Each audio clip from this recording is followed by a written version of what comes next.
हाँ भाई, इस कंसेप्ट को ध्यान से सुने।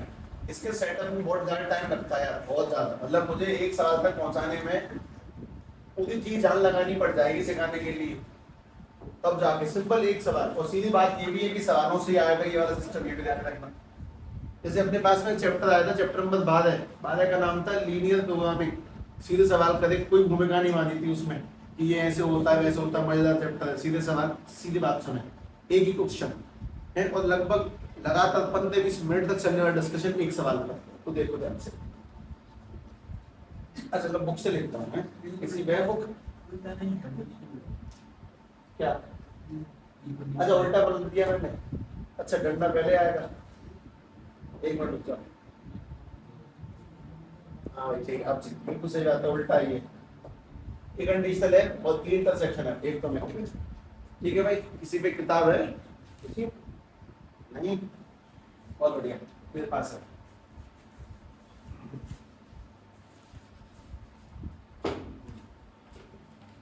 मुझे रखना पड़ेगा ये नंबर, ये वाला सवाल। तो मुझे बहुत लंबा डिस्कशन करना है इसके ऊपर। इंडिपेंडेंट रहना चाहिए मुझे।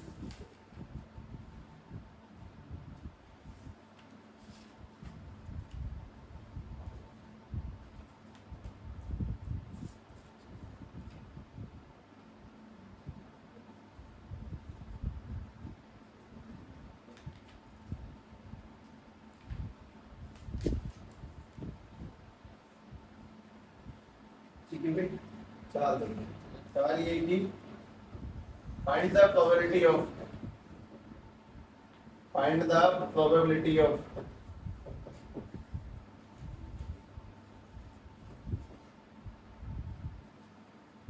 getting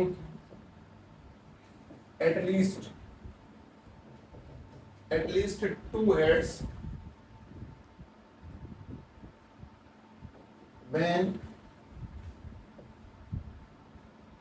when we have already get tail on first point। ठीक है, ध्यान से पहले सवाल को पढ़ ले आराम से और कंसेप्ट को समझे, है ना। कंसेप्चुअल क्वेश्चन है, ऐसा नहीं है कि धुआंधार मैं तो मल्टीप्लाई करा दूंगा 4-5-6 हो गए सवाल। कंसेप्ट है, बहुत सही कंसेप्ट है। तो पॉइंट टू भी नोटेड ये कि हमें क्या निकालनी है, प्रोबेबिलिटी किस चीज की निकालनी है, एटलीस्ट 2 हेड होने की when we are already get point first point tail आया पहले वाले के। अच्छा इसमें एक बात और, ये जो सारी चर्चाएं वो 3 पॉइंट को लेके चल रही हैं। सबसे पहले मैं सवाल को सॉल्व करने के लिए सभी लोग 3 पॉइंट का सैंपल इस पे लिख लो। एच एच एच, तो 4 बार एच 4 बार टी, इसके बाद 2 बार एच 2 बार टी 2 बार एच 2 बार T, H T H T H T H T, इस तरह से लिख दें पूरा का पूरा पहली। और उसके बाद मैं एक एक करके बातें सुने समझे ध्यान से देखिए।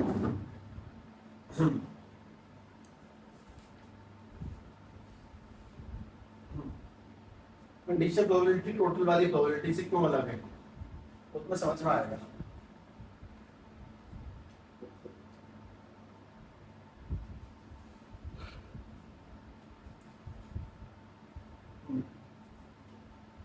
हाँ भाई, सबसे पहले काम की चीज तो ये कि मैं फाइंड क्या करना है, probability of getting at least 2 head. 2 head निकालने संभावना पता लगानी है, कम से कम 2 हेड। एटलीस्ट 2 हेड का क्या मतलब है, बहुत से ज्यादा भी 2 हेड होंगे तो चलेगा, मतलब 2 हेड होंगे 3 हेड होंगे सब चलेगा। और हमें एक बात और दी है, सबसे पहले हमें ये बोला गया है कि किस पे क्या आ चुका है, टेल ऑन फर्स्ट कॉइन, पहले कॉइन पे टेल आ चुका है। अब बताओ आंसर, यहाँ पे नहीं बताएं ऐसे कितने केस हैं जहां पहले पर टेल आया है। पहले पर टेल आया है ऐसे 4 केस अपने पास में, उसमें से ऐसे कितने हैं जहां पे 2 हेड आ रहे हैं, एक, उसका आंसर निकल के आएगा 1/4। उसने क्या गिवन दिया है, पहले पे क्या आनी चाहिए, टेल। तो पहले पे टेल मतलब उसने गिवन दिया है कि मैं पहले पे टेल मिल चुका है, तो पहले तुम 8 को छोड़कर 4 लोगों में गए जहां पहले पे टेल है। और सवाल पढ़ा कि क्या पूछना है, 2 हेड, तो 2 हेड आते हैं इसमें एक जगह पर, तो आंसर निकलेगा 1/4। एक छोटे सवाल का जवाब। कंडीशनल प्रोबेबिलिटी में सैंपल स्पेस बढ़ेगा कि घटेगा? कंडीशनल प्रोबेबिलिटी में सैंपल स्पेस कम हो जाएगा कि ज्यादा? कम। जैसे कि टोटल लोग कितने तुम्हारे पास में? टोटल 8।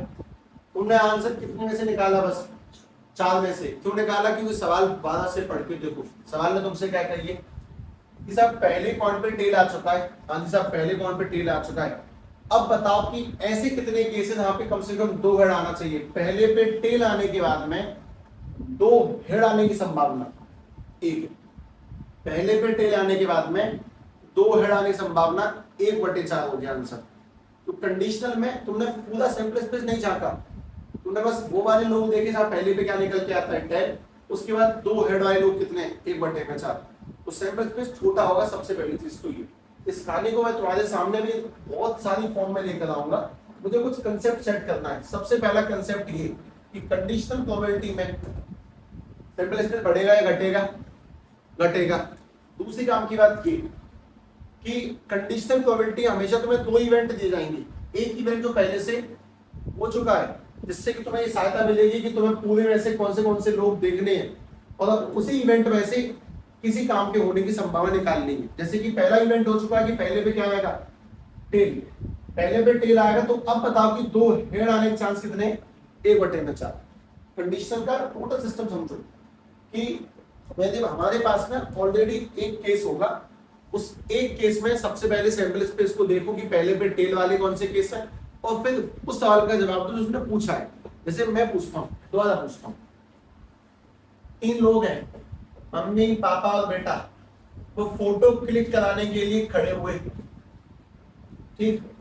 उसका सैंपल स्पेस बनाओ। सबसे पहले सैंपल स्पेस बना, सवाल लिखूंगा अभी तुम देखना। पहले मम्मी पापा और बेटा फोटो क्लिक कराने के लिए कितने तरह से खड़े हो सकते हैं? टोटल 8। क्या आंसर है? 6। सवाल लिखता हूं मैं। If it is known that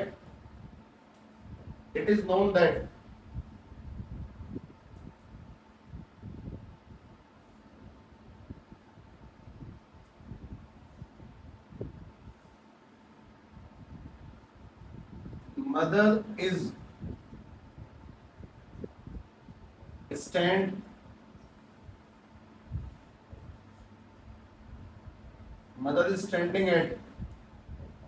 standing at one end, what is the probability that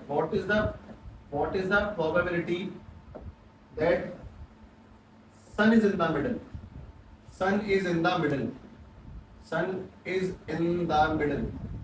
ठीक है, तुमको सवाल समझ में आता है? क्या है इसमें? क्या गिवन दिया पहले ये बताओ।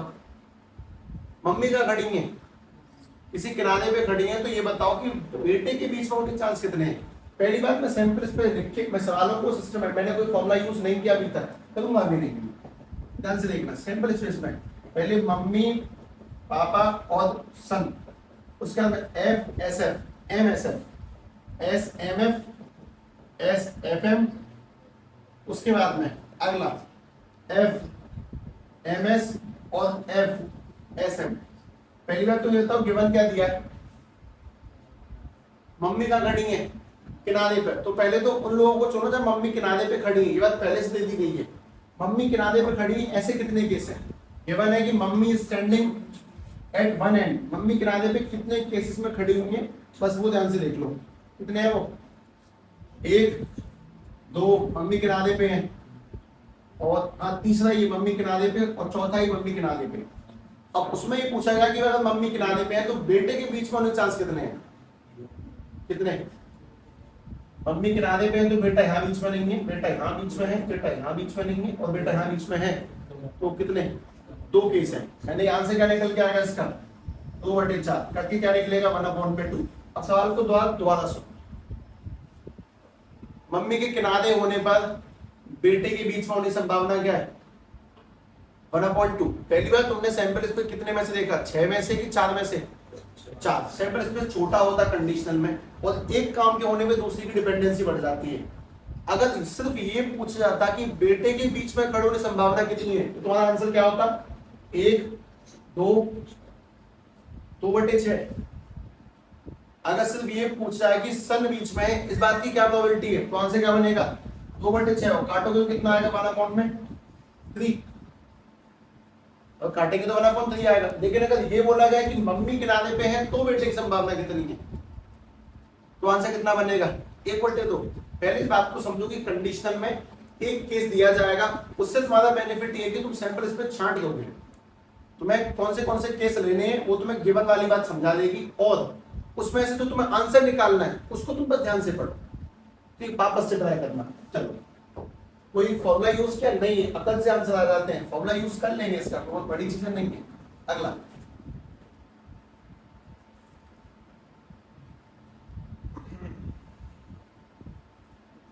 what is the probability of getting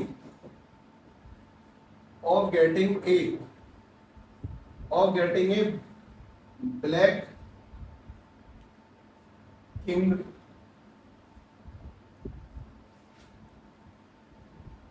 if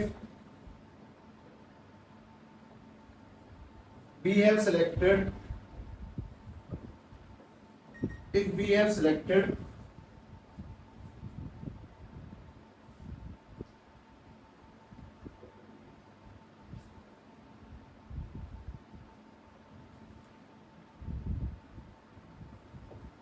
red cards from A deck. हाँ भाई, बताओ आंसर। अगर हमने किसी डेक में से रेड कार्ड निकाले हैं तो ब्लैक किंग के निकलने के चांस कितने हैं? पहली बात, सैंपल लिस्ट में कौन कितने लोग देखोगे तुम लोग? तुम्हारे सैंपल लिस्ट में फिलहाल कितने लोग बचे? 52 या 26। तुमने पहले रेड कार्ड ले लिए, तो जैसे तुमने रेड कार्ड लिए तुम्हारे पास में टोटल अब कितने का पत्ते हैं? 26। उन 26 में से ब्लैक निकालना है। जैसे कि यहाँ पे सबसे पहले गिवन दी गई थी कि मम्मी अगर किनारे पर है तो कितने केस आ गए टोटल? 4। उनमें से सन बीच में कितनी बार आया? 2 बार। तो आंसर आया 2/4। वापस से तुम्हारे पास में रेड कार्ड्स हैं, तो 52 तो नहीं है, अब 26 बचे, कम हो जाता है सैंपल स्पेस, उसमें से ब्लैक के चुनने के चांस 0, कोई संभावना ही नहीं है। ऐसे इवेंट जो दूसरे पे डिपेंड नहीं करते, आजकल इंडिपेंडेंट इवेंट कह दीजिए, मैं बोल देता हूँ आंसर इसका 0 है।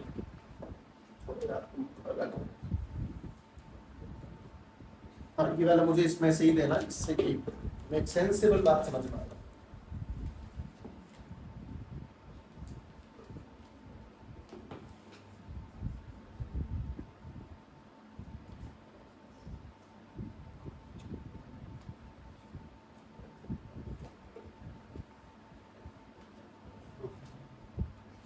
Ten cards. Numbered from 1 to 10 are placed in a box. 1 to 10 are placed in a box and mixed. Placed in a box and mixed. उनको मिक्स कर लिया गया. And one is drawn randomly. And one card is drawn. One card is drawn randomly. Drawn randomly. उसको ऐसे करके चुन लिया गया। If it is known that, पहले से दिया जा रहा है, ये जो पहले से गिवन है इसका वादा क्या कि तुम पूरा सैंपल स्पेस नहीं देखते, तुम बस गिनी चुनी चीजों को देखोगे। If it is known that the drawn card is greater than 3, find the probability that it is a even card. It is a even card. इतना बड़ा सवाल 2 लाइनों में आंसर निकाल। मतलब हमारे पास में 1 से 10 तक संख्या है, ये पता है कि संख्या 3 से बड़ी है, इवन होने के चांस कितने हैं? सैंपल स्पेस, और सैंपल स्पेस है 1 से लेके 10 तक के नंबर, 1 2 3 4 5 6 7 8 9 10।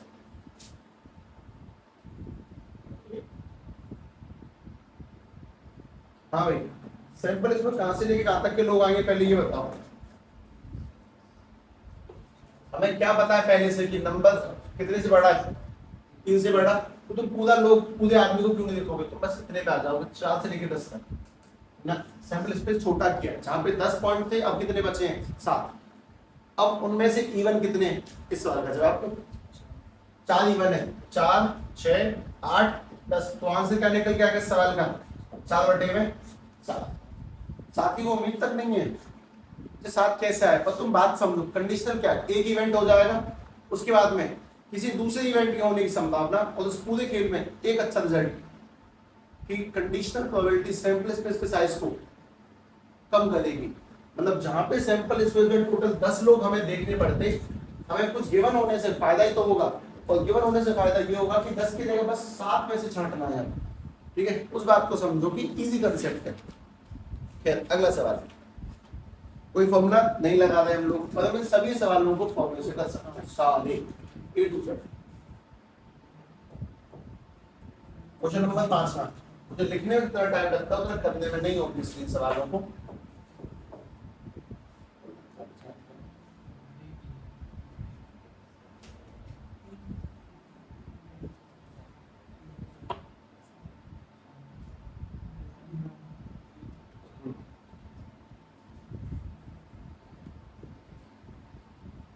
अब ये वाला ध्यान से करेंगे हैं। A dice is thrown, A dice is thrown twice, ठीक है, बाकी भाषा नहीं लिख रहा मैं इसके अंदर। एंड सम ऑफ नंबर्स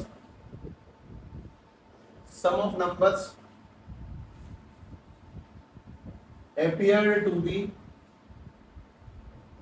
6, नंबरों का सम आया 6। What is the probability that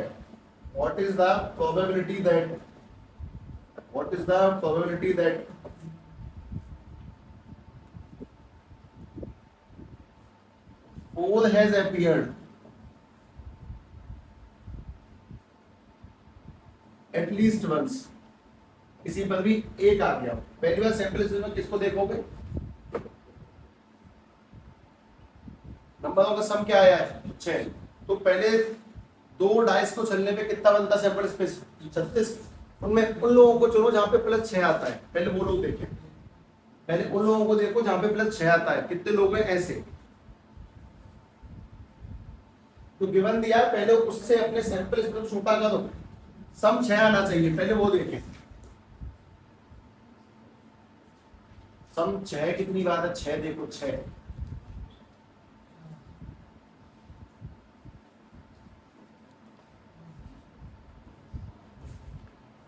हाँ भाई देखना, सम 6 कितनी बार है, 5 और 1 6, 4 और 2 6, 3 और 3 6, 4 और 2 6, 5 और 1 6, कितनी बार है सम 6। इसमें ऐसा कब कब हुआ है कि 4 आया हो, 2 बार 4 आया, तो तुम्हारा आंसर क्या निकल के आया, 2/5। अब तो सवाल का वापस जवाब दो, कंडीशनल प्रोबेबिलिटी से तुम्हारा क्या बेनिफिट हुआ। वैसे हमारे सैंपल स्पेस में कुल कितने लोग होते हैं, 36। जैसे उसने बोला कि +6 आ चुका है, तो तुम 36 की जगह बस उन लोगों को देखोगे जहां पर सम 6 निकल के आता है, सादा नहीं देखना। और सम 6 आया 5 केस में, अब सवाल पूछेगा कि जहां पे सम 6 आया उनमें 4 आने की संभावना कितनी है, तो वो 2 है।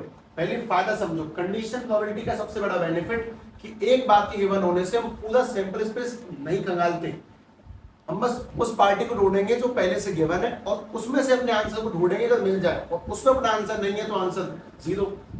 जो पहले से गिवन है उस पार्टी में से अपना आंसर ढूंढ जो पहले से गिवन हो, उससे तुम्हारा सैंपल स्पेस छोटा हो जाता है।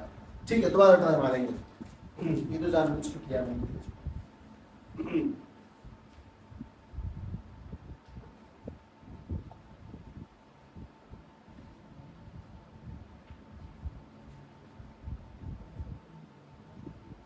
किसी परिवार में अगर 2 बच्चे हैं तो सैंपल स्पेस क्या बनेगा,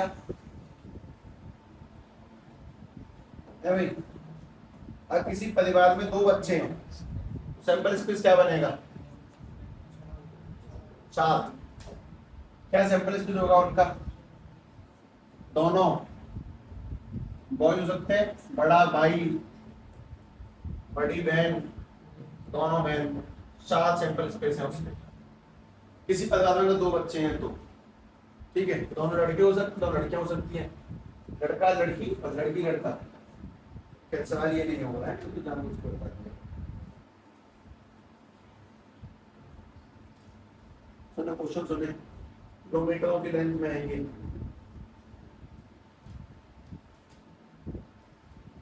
टॉस डे कॉइन, ठीक है, शॉर्ट शॉर्ट है, एक सिक्का उछला।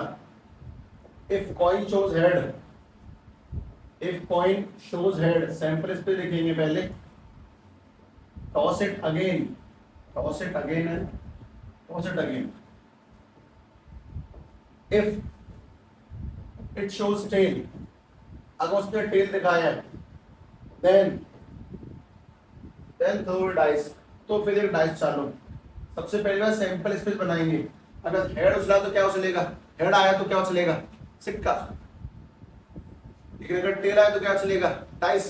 तो टेल के साथ में क्या क्या आ सकता है, 1 2 3 4 5 6, और हेड के साथ में क्या आ सकता है, हेड, और हेड के साथ में टेल। बनाओ, मैंने कुछ बोल दिया ज्यादा पर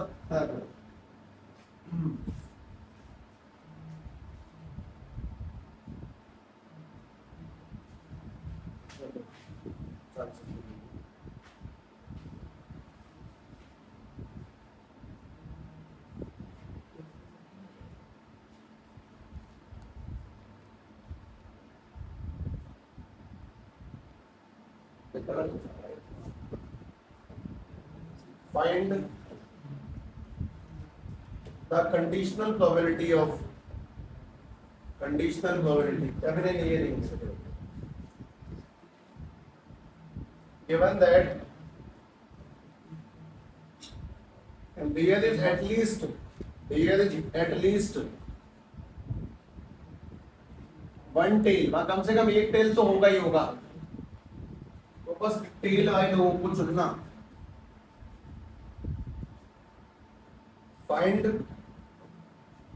die shows number greater than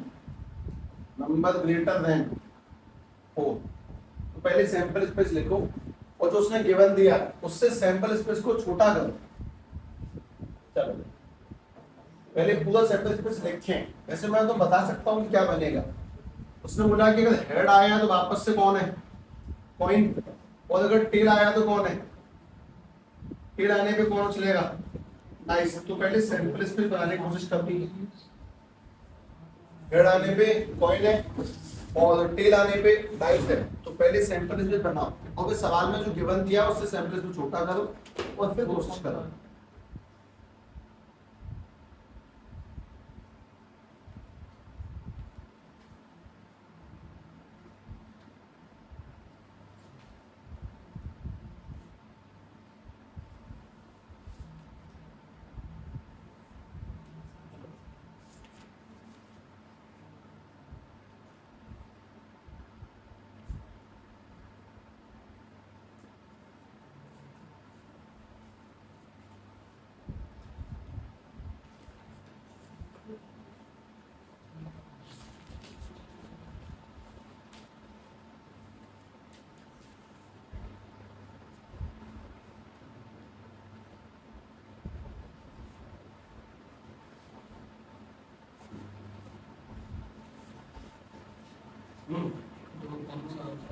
दो अपॉन सबसे पहले सैंपल स्पेस, अगर हेड आएगा तो कौन उछलेगा, यानी कि हेड के साथ हेड आ सकता है, हेड के साथ में।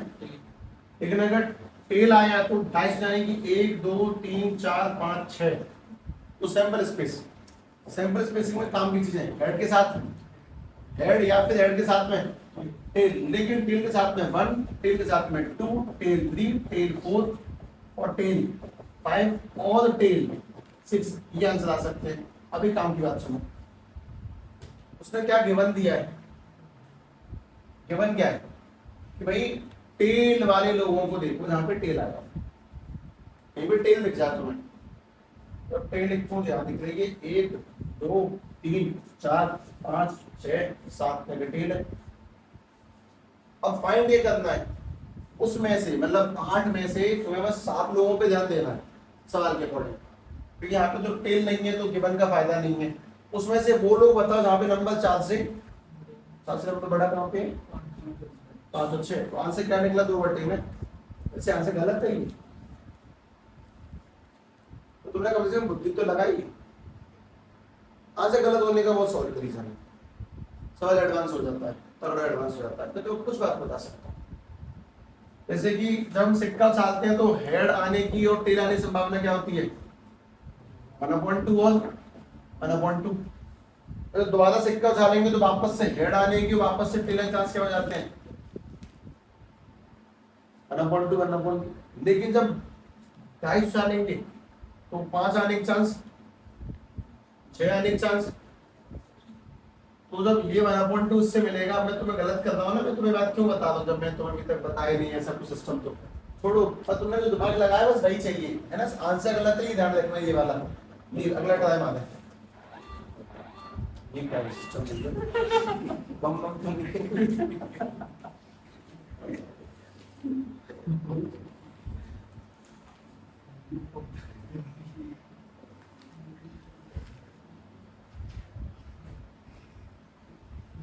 तो मैं कल 216 बनाए थे, वो कैसे बनेंगे? 36 के पीछे पहले 1, उनके पीछे 2, उनके पीछे 3, उनके पीछे 4 5 6। ठीक, आगे चलो। A die is thrown 3 times. A die is thrown 3 times. तो 216 हो गए। If 4 is obtained on, if 4 is obtained on third toss, तीसरे टॉस पे 4 आया, तो तुम 216 में से कितनों पे ध्यान दोगे? अभी तो तुमने बता दिया तीसरे पे 4 आया, बताओ। कुल 216 तो नहीं पढ़ते ना। 216 में से ऐसे कितने केस अब पीछे 4 आता है? 36। भाई 216 कैसे बनते हैं? 3600 के पीछे 1, 3600 के पीछे 2, 3600 के पीछे 3 और 36 के पीछे 4। तो उसने बोला कि पीछे 4 आया है, तो हमारा काम आधा हो गया, आधा नहीं, एक छठे हिस्से में बट गया। हमें 216 में से अब 36 लोगों पे ध्यान देना जिसमें पीछे क्या आता है? 4। अब सवाल सुने, फाइंड द प्रोबेबिलिटी। तो ये फायदा है कंडीशन, वो कठिन कॉन्सेप्ट नहीं है, अच्छा फायदा है। Find the probability of getting, find the probability of getting 6 on first and 5 on second throw। पहले पे 6 आए और दूसरे पे 5 आए, इसकी संभावना निकालनी है। वैसे अगर तुम्हें सैंपल इस पे बनाने पड़ जाए तो तुम 216 बनाओगे। कौन से बनाओगे?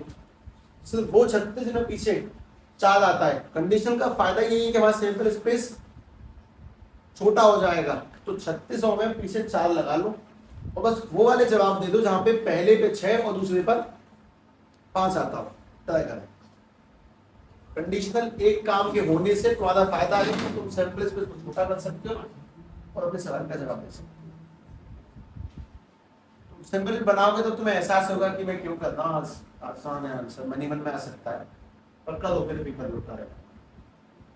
सबसे पहला बस एक बेनिफिट जानेंगे। कंडीशन का बेनिफिट ये है कि सैंपल स्पेस छोटा होगा, मोस्ट इंपोर्टेंट पॉइंट तो यही है।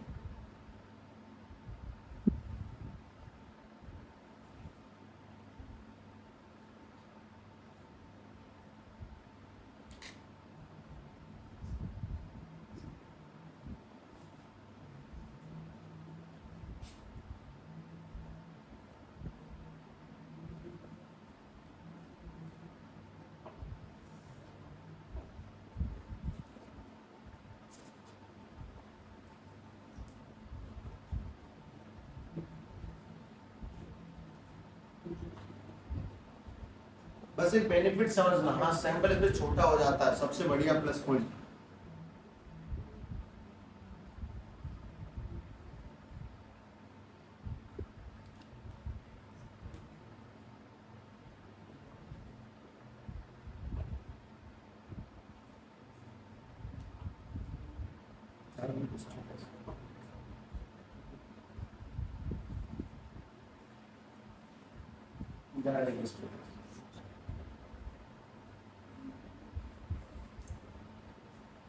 बात करेंगे।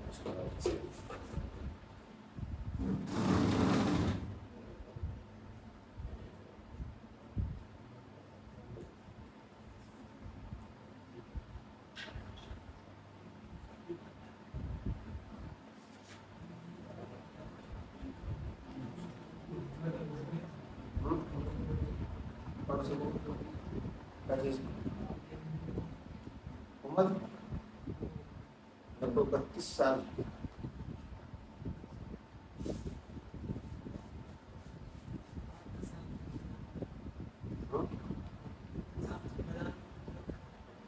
छः 32 और 33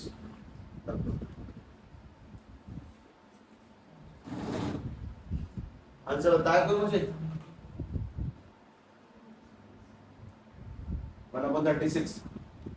अच्छा तो जाओ, पहली बात ध्यान से ये सुने, सैंपल स्पेस 4 आना चाहिए तीसरे पर, तो तीसरे पे 4 वाला सैंपल स्पेस ध्यान से देखो, बस हम नहीं लिखेंगे, तीसरे पे 4 वाला, पहले 3600 में पीछे 4 लगाना है। ये लिख देता हूं मैं, 1,1 जगह देनी पड़ेगी, भी हाथ की रिदम बिगड़ती है। 1 3 1 4 1 5 और 1 6 1 6, अब कॉमा भी नहीं लगाऊंगा। उसका अगला क्या बनेगा? 2 1 2 2 2 3 2 4 2 5 2 6, उसके बाद में 3 1 3 2 3 3 3 4 3 5 3 6, उसके बाद में 4 1 4 2 4 3 4 4 4 5 4 6, उसके बाद में 5 1 5 2 5 3 5 4 5 5 5 6। अच्छा, उसके बाद में 6 1 6 2 6 3 6 4 6 3 6 4 6 5 6 6। हाँ भाई कैसे राज, अब पॉइंट ये कि हमें कौन से देखने में पीछे क्या आता हो? 4, पीछे 4 वाले लगभग सारे केस है क्या? ये बताओ, सोच के बताओ, कुछ गड़बड़ तो नहीं है? पीछे 4 इन सभी केसेस में आएगा जाता है, पीछे 4।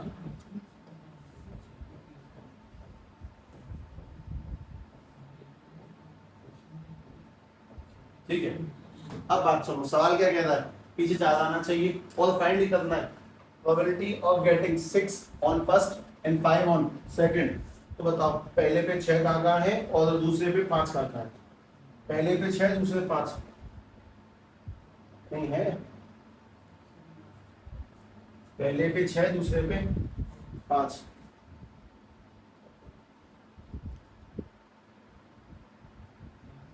आंसर 1/36, एक याद नहीं है। तो 16 में से 36 और 36 में से भी एक आंसर। ठीक, आगे करें। तो कुछ और भी कीमत नहीं है, थोड़े सा इस पर बात कर रहे हैं।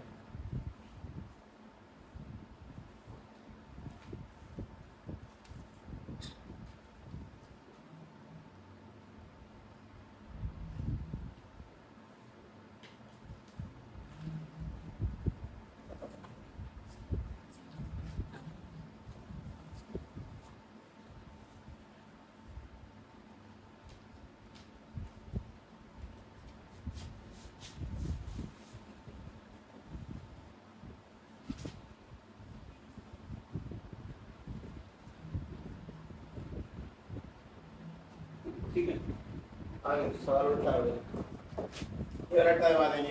अभी तक तुमने फॉर्मूले का इस्तेमाल नहीं पढ़ा, रत्ती वाल नहीं पढ़ा, मुश्किल नंबर 8 पे पहुंच जाएगा ना। अभी नहीं पढ़ोगे, अभी तुम बुद्धि से आंसर निकालोगे।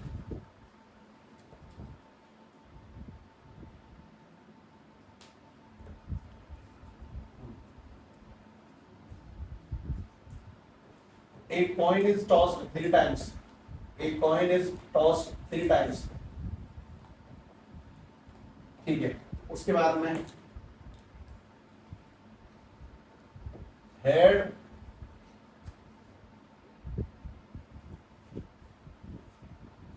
is appeared on, head is appeared on first to toss, first to toss। ठीक, find probability of getting head on third toss, तीसरे पे हेड आएगा, उसकी क्या संभावना? गिवन दिया है कि पहले दो पद हेड है, तो तीसरे पद भी हेड होने के चांस क्या होंगे? तो बस अपने से छोटा कर, तो बस उन लोगों को देखो जब पहले दो पद हेड हो, वो लोग जहाँ पहले दो पद हेड हो पहले उन पे गोला कर लो, और उसके बाद में वो आंसर दे दो जहाँ पे तीसरे पद भी हेड आता हो।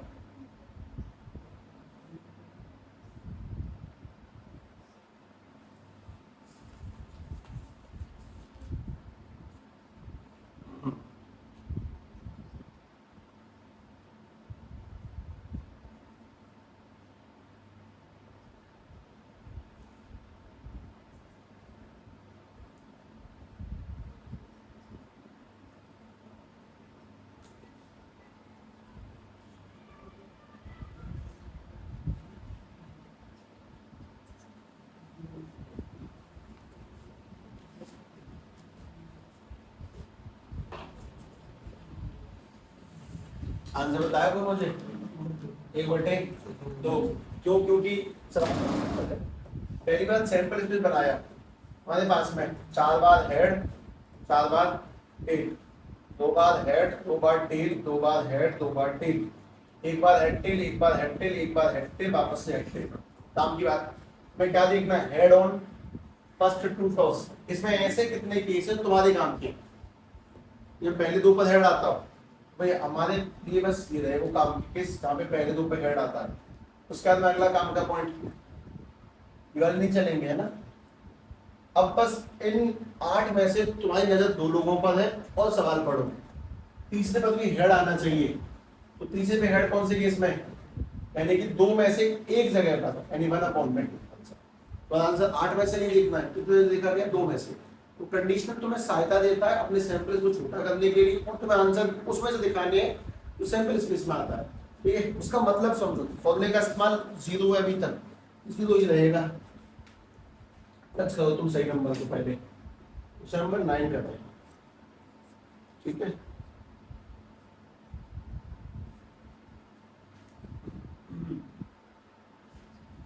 ये सवाल ध्यान से, मैं थोड़ा बड़ी लैंग्वेज लिख रहा हूँ, कोई फॉर्मूले नहीं, बुद्धि का प्रयोग ऊपर से। ठीक,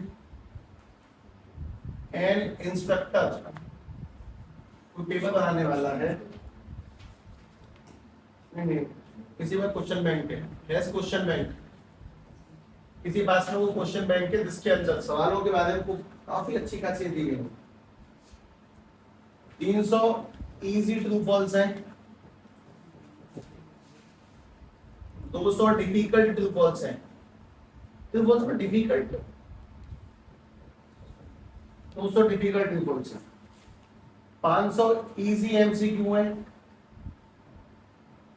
और 400 डिफिकल्ट एमसीक्यू है। डिफिकल्ट एमसीक्यू है 400।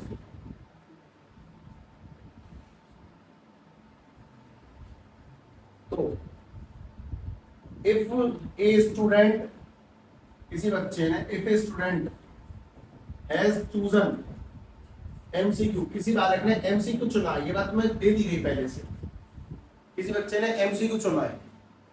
ठीक है, तो इस बात की क्या संभावना है? What is the probability that, what is the probability that it is a easy question, वो इजी एमसीक्यू होगा, इस बात की क्या संभावना है? सबसे पहली बात तो ये, उसने एमसीक्यू चुना है, तुम्हारा सैंपल स्पेस पूरा नहीं होगा। तुम बस एमसीक्यू वाले लोगों को देखो, कितने एमसीक्यू है। सबसे पहली बात उसने गिवन क्या दिया है कि बालक ने चुना है जी एमसीक्यू, तो बताओ कितने एमसीक्यू है, पहले वो देखो। तुम साथ साथ थोड़ी देखो, बस एमसीक्यू देखो।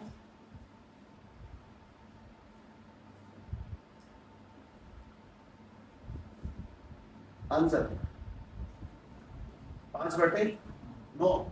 सबसे पहले बच्चे ने चुना एमसीक्यू, तो कुल अपने पास में कितने एमसीक्यू है वो ध्यान से देखना चाहिए। सबसे पहली चीज तो 500 एमसीक्यू और 400 एमसीक्यू मिला के 900 एमसीक्यू हो गए। और किस बात की संभावना पूछी है? उनमें से इजी कितने हैं? तो 900 में से 500 आसान है, 5 से निकल के आ जाएगा 5/9। बस ये कंडीशन प्रॉपर्टी कि हमारा सबसे मेन फोकस इस बात पर हो कि कंडीशन प्रोबेबिलिटी हमारे सैंपल स्पेस साइज को छोटा कर देगी।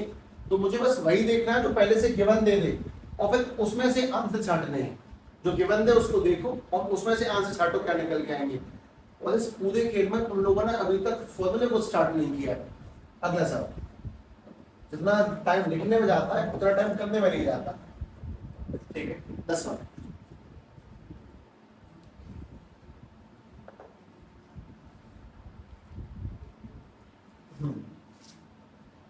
फैमिली के बच्चों का सिलसिला है।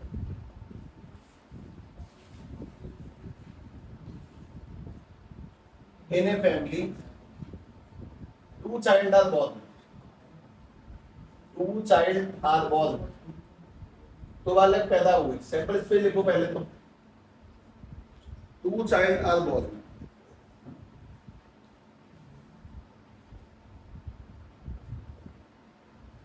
If youngest is girl, अगर छोटी लड़की है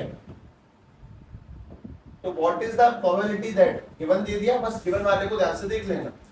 what is the probability that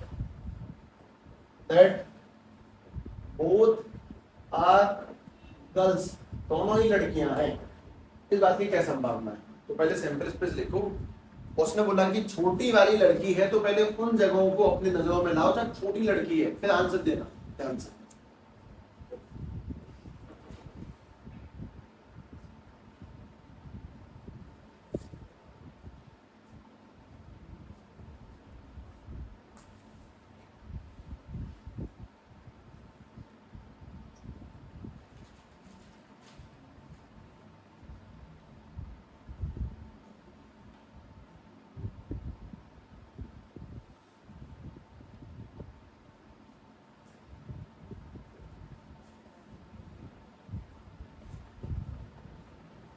answer 1/2 कितना, 1/2।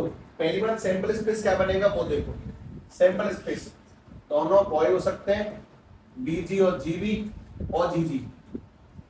ठीक है, काम की चीज छोटी लड़की है तो अगर छोटी लड़की है तो वहां सैंपल स्पेस किन किन चीजों पर जाके रुकेगा, बीजी पर और जीजी पर। छोटी लड़की इस वजह से। और पूछा क्या है, दोनों लड़की होनी चाहिए, बड़ी वाली भी लड़की होनी चाहिए। तो पहली बार 4 में से हमने कितने देखे, 2, और 2 में से आंसर कितना है, 1, यानी आंसर निकल के आ गया इसका 1/2। अगला कंडीशनल का सबसे मेन फायदा तो समझ में आएगा कि सैंपल साइज छोटा हो जाता है, गिवन वालों को सर्कल करो और उसमें से आंसर निकालो। दोबारा से हमारे पास में ए ब्लैक एंड रेड। हाँ भाई, आगे तो बोल सकते हो क्या आएगा, हैं डाइस है। ठीक है, आज रोल एक ब्लैक और एक रेड डाइस रोल किया गया, दो अलग कलर के डाइस रोल करें तो पहले जो नंबर आएंगे वो ब्लैक माने जाएंगे, बाद वाले नंबरों को रेड माना जाएगा। तो ध्यान से बात सुनिए। Given that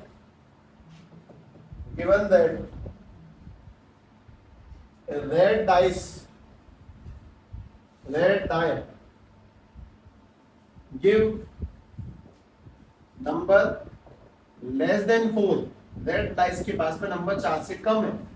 what is the probability that a sum of numbers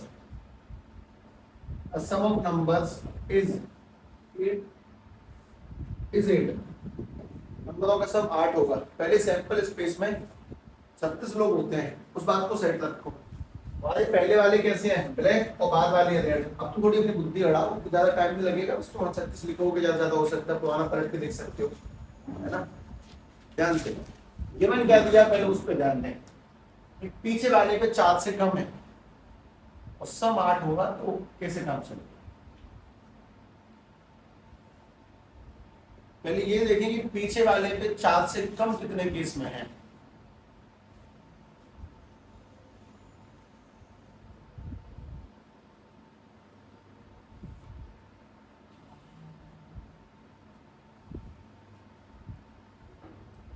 कोई फॉर्मूला यूज नहीं हुआ,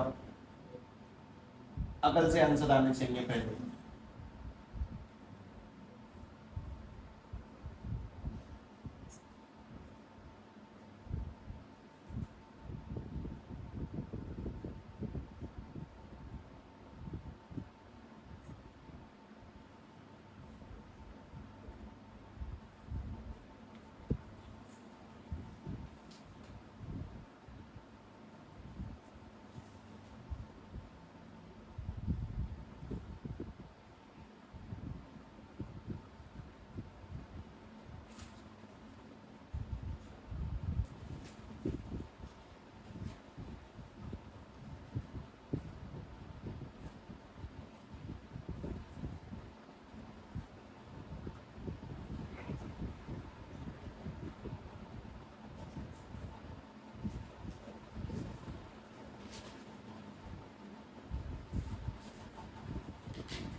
हाँ भाई, पहली बात, अगर पहले वाले पे 4 से कम है तो 36 में से कितनों में नजर तुम्हारी 18, उनमें से ऐसे कितने जहाँ पे सम 8 है, आंसर 1/9।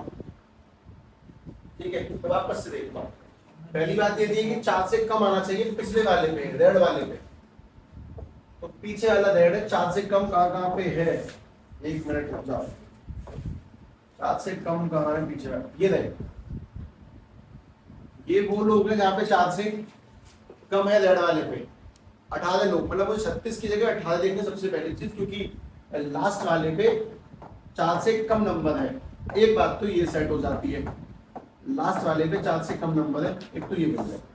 उसके बाद में ऐसे कितने के साथ सम 8 है, 5 और 3 6 और 2, ये वाला नहीं ले सकते, 4 नहीं चाहिए, ये वाला भी नहीं ले सकते। बस पहली बात है 36 में से 18 लोग, उनमें से भी 2 लोग हैं यहाँ पे सम 8 है, तो आंसर 2/18, और कट के कितना 1/9, कट के 1/9। एक और लिख लो, कंसेप्ट बिल्डअप है ये, फॉर्मूला तो कराया नहीं मैंने तुम्हें, एक फॉर्मूला नहीं सिखाया अभी तक, दोबारा ट्राई करेंगे।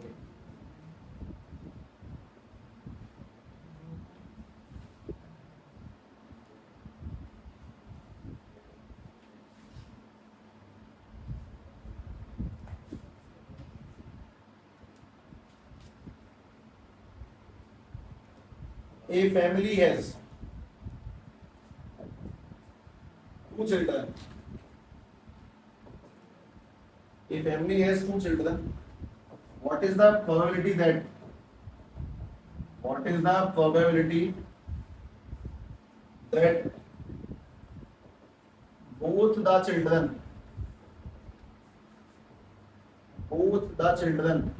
are boys? सबकी जो उम्मीदें होती हैं, given that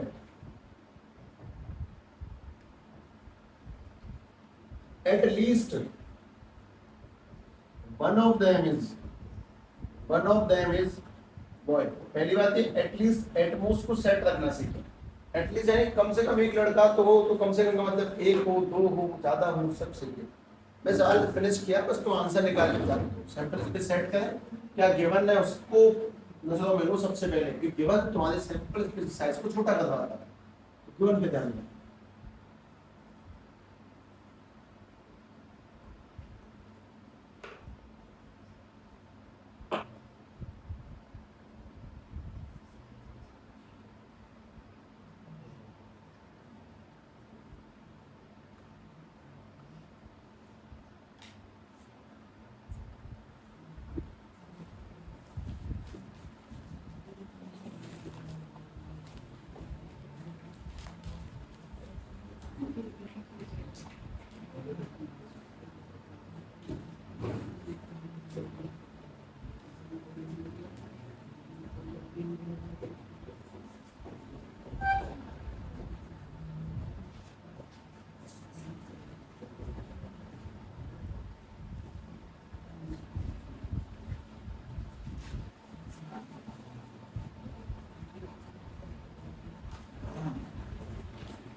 हाँ भाई, आगे आंसर केवल ठीक है। एटलीस्ट वन ऑफ बॉयज का मतलब कम से कम एक लड़का तो हो। तो पहले गिवन को देखते हुए नजरें पूरे पर नहीं जाएंगी, कम से कम एक लड़के मतलब एक भी लड़की नहीं होनी चाहिए। तो ये 3 अपने काम के लोग। दूसरी बात क्या फाइंड करना है, 3 में से सवाल है कि दोनों के दोनों बॉयज, यानी कि एक आंसर है दोनों बॉयज होने चाहिए। तो 3 में से एक, यानी 1/3 मतलब कंडीशन में सैंपल साइज छोटा होगा, एक गिवन देगा, दूसरा पूछेगा, एक और लिख लो बस। ये आराम तो नहीं है कहीं 1 घंटे का। किसी बात भाई ऐसे मत कर, इमरजेंसी कॉल पुलिस में लगती सीधे, तो यहाँ की पूछेंगी भाई कैसा उत्पीड़न किया जा रहा है। आवाज बढ़िया एकदम।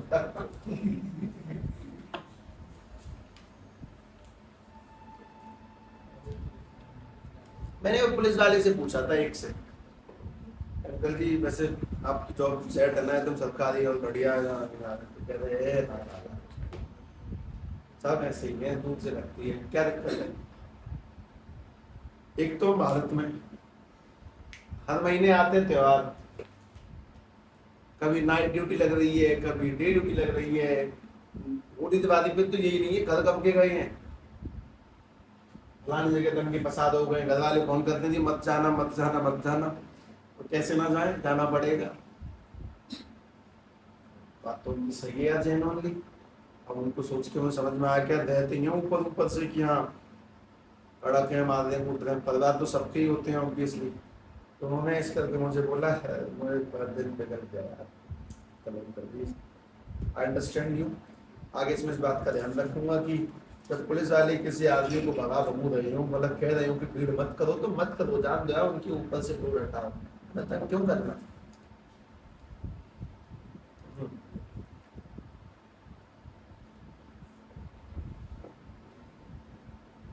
हम कुछ पट बताएंगे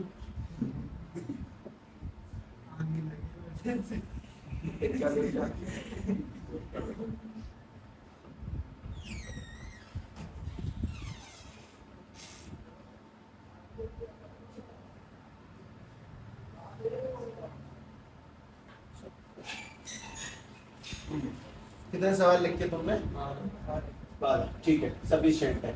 हम लोग कल फॉर्मूला स्टार्ट करेंगे, ठीक है ध्यान से।